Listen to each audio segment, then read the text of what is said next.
नमस्कार, स्वागत है आपका दैनिक राजस्थान में। चलिए देखते हैं राजस्थान की 15 फटाफट बड़ी खबरों को। सिंगापुर में भी बजेगा इंडिया का डंका, भारतीय मूल के थर्मन लड़ेंगे राष्ट्रपति का चुनाव। सिंगापुर के एक भारतीय मूल के वरिष्ठ मंत्री थर्मन सनमुगरत्नम ने बुधवार को घोषणा की है कि वह इस साल के बाद राज्य के राष्ट्रपति चुनाव में उम्मीदवार होंगे। उन्होंने इसके लिए अपनी 22 साल की सक्रिय राजनीति से संन्यास ले लिया है और इस दौरान उन्होंने ये घोषणा की है कि 66 वर्षीय थर्मन ने कहा कि उन्होंने रेगुलर राजनीति और सभी पदों से रिजाइन कर दिया है।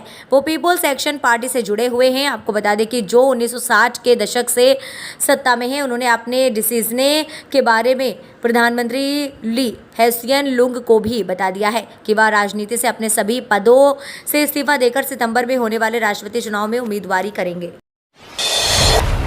मोदी कैबिनेट का अगले सप्ताह विस्तार, राजस्थान से इन सांसदों का दावा मजबूत। 2024 में लोकसभा के चुनाव होने हैं, लेकिन उससे पहले इस साल के अंत में राजस्थान समेत 5 राज्यों के विधानसभा चुनाव होंगे। इन विधानसभा चुनावों को लोकसभा चुनाव के सेमीफाइनल के रूप में देखा जा रहा है, लिहाजा ऐसे में भाजपा इस सेमीफाइनल के लिए तैयारी में जुटी हुई है। इसी कड़ी में केंद्र की मोदी सरकार ने मंत्रिमंडल विस्तार और भाजपा में संगठन विस्तार होना है। ऐसे में माना जा रहा है कि राजस्थान से 2 मंत्री ड्रॉप हो सकते हैं, जबकि 2 नए मंत्री बनाए जा सकते हैं।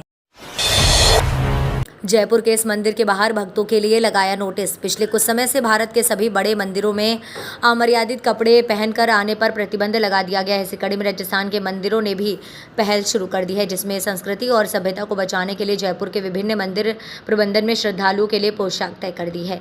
इसके तहत भक्तों से शालीन कपड़े पहनने, मिनी स्कर्ट व कटी फटी जीन्स आदि पहनकर मंदिर न जाने का आग्रह किया गया है। बीजेपी ने राजस्थान, एमपी, छत्तीसगढ़ में नियुक्त किए चुनाव प्रभारी। राजस्थान में इस साल विधानसभा चुनाव है, ऐसे में सभी पार्टियां तैयारियों में जुटी हुई हैं। गुरुवार को कांग्रेस के दिग्गज नेताओं की बैठक बुलाई गई थी, जिसमें कई नेता शामिल हुए। वहीं कल शुक्रवार को बीजेपी ने राजस्थान, एमपी और छत्तीसगढ़ में चुनाव प्रभारी नियुक्त कर दिए हैं। बीजेपी के राष्ट्रीय अध्यक्ष जेपी नड्डा ने आगामी विधानसभा चुनाव को देखते हुए राजस्थान, मध्य प्रदेश, छत्तीसगढ़ और तेलंगाना के लिए चुनाव प्रभारी और सह प्रभारी नियुक्त कर दिए हैं। राजस्थान में प्रहलाद जोशी को प्रदेश चुनाव प्रभारी बनाया गया है, वहीं नितिन पटेल को सह चुनाव प्रभारी बनाया गया है। इसके अलावा कुलदीप बिश्नोई को भी सह चुनाव प्रभारी बनाया गया है।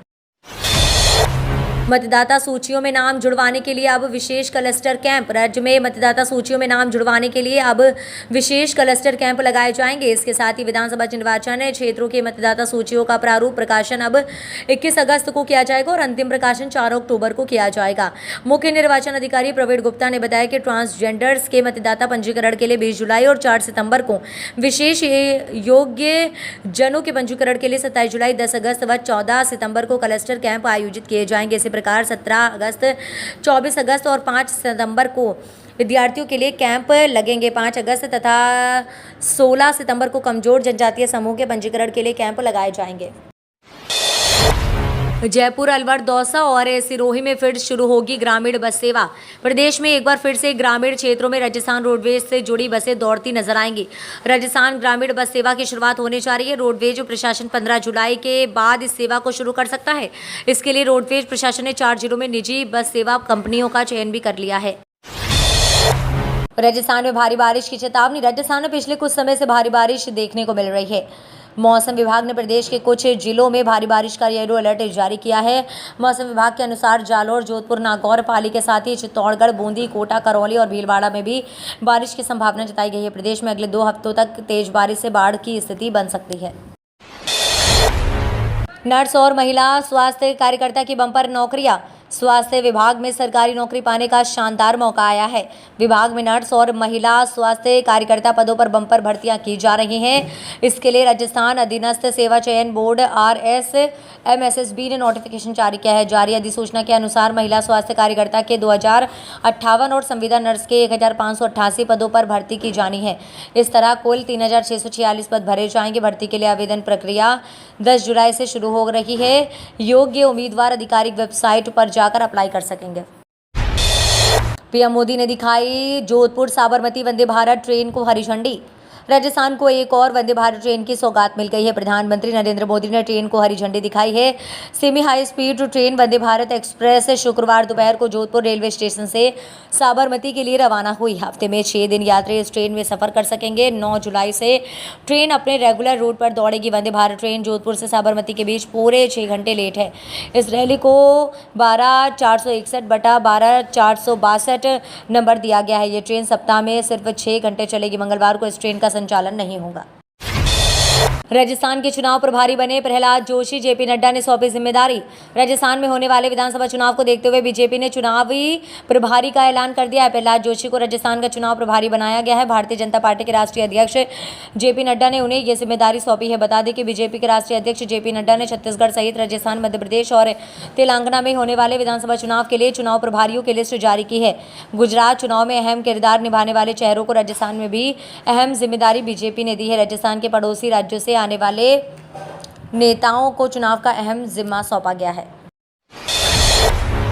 राजस्थान शारीरिक भर्ती परीक्षा का रिजल्ट जारी। राजस्थान कर्मचारी चयन बोर्ड ने 5,546 पदों के लिए आयोजित हुई इस शारीरिक शिक्षक भर्ती परीक्षा का फाइनल रिजल्ट जारी कर दिया है, जिसमें सामान्य वर्ग 4,899 पदों पर 4,025 अभ्यर्थी चयनित हुए। अनुसूचित जाति वर्ग के 647 पदों पर 164 अभ्यर्थी ही फाइनल सिलेक्शन तक पहुंच पाए हैं। ऐसे में कुल 4,189 पदों पर ही सिलेक्शन हुए हैं, जबकि 1,357 पद खाली रह गए हैं। 878 अभ्यर्थियों को वोटिंग लिस्ट में शामिल किया गया है। HDFC बैंक ने महंगा किया कर्ज। लोग महंगा टमाटर की मार झेल रहे हैं। इस बीच एक और झटका लगा है। HDFC बैंक ने कर्ज महंगा कर दिया। HDFC ने marginal cost of landing rate में 15 बेसिस पॉइंट की बढ़ोतरी कर दी है, यानी अब इसे 8.25% कर दिया गया है, जो पहले 8.10% या था। नई दरों में बढ़ोतरी आज से ही लागू हो गई है। इस फैसले के बाद EMI बढ़ना निश्चित है। इसका असर पुराने पर्सनल लोन और फ्लोटिंग ऑटो लोन जो MCLR पर आधारित है उस पर पड़ेगा। राजस्थान में जन सम्मान वीडियो कॉन्टेस्ट की शुरुआत।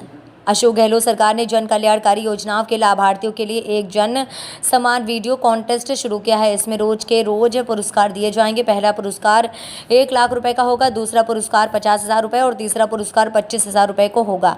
इसकी शुरुआत करते हुए CM ने कहा कि जो 15 लाख परिवार रजिस्ट्रेशन से रह गए हैं, उनको जोड़ने का काम भी इस प्रतियोगिता के जरिए होगा।